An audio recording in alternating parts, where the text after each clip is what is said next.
আসসালামু আলাইকুম গাইস, আপনারা সবাই কেমন আছেন? আশা করি সবাই ভালো আছেন। আলহামদুলিল্লাহ আমিও ভালো আছি।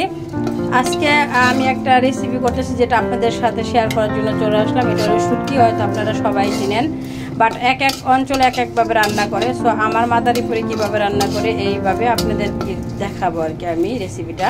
তো প্রথম থেকে শেষ পর্যন্ত রেসিপিটা দেখবেন। যারা আমার ফেসবুক ফলোয়ার তারা আমাকে লাইক কমেন্ট ফলো দিবেন। যারা আমার ইউটিউব চ্যানেলের সাবস্ক্রাইবার আছেন তারা আমাকে সাবস্ক্রাইব করবেন, কমেন্ট করবেন, লাভ দিবেন। দেখতে থাকেন।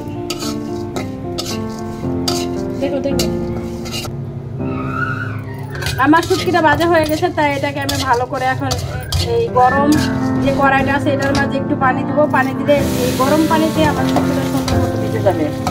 ভিজে গেলে এটাকে আমি ভালো পরিষ্কার করে ধুয়ে তারপরে রান্না করবো। এইভাবে যদি আপনি শুটকিটা ভাজেন তাহলে ওই শুটকিটা রান্না করলে সুন্দর একটা স্মেল আসবে, বরং কোনো বাজে গন্ধ আসবে না। এখন দিয়ে দেবো কিছু পেঁয়াজ কুচি,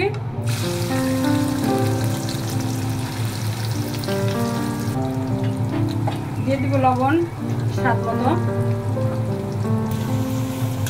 পেঁয়াজটা আমার ভাজা হয়ে গেছে।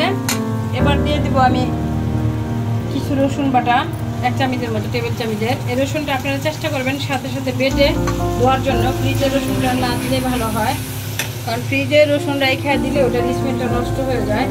বেশিরভাগ মানে ফ্লেভারটা অতটা ভালো থাকে না।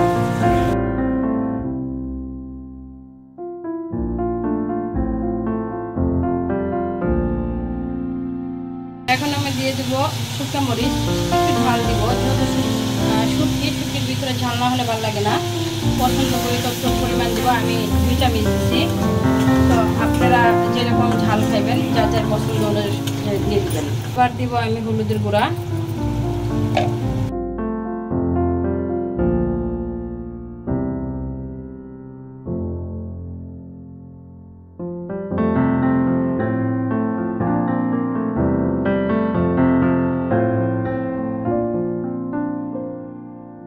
আমি যে শুটকিটা ভিজিয়ে রাখছিলাম এই শুটকিটা একবারে সফট হয়ে গেছে দেখেন।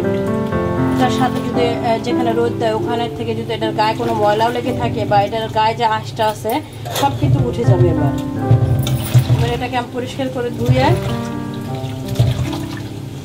এভাবে ভিজিয়ে রাখলে গরম পানি দিয়ে দেখবেন এটার ভিতরে যে বালুটা থাকে সেটাও বের হয়ে যায়।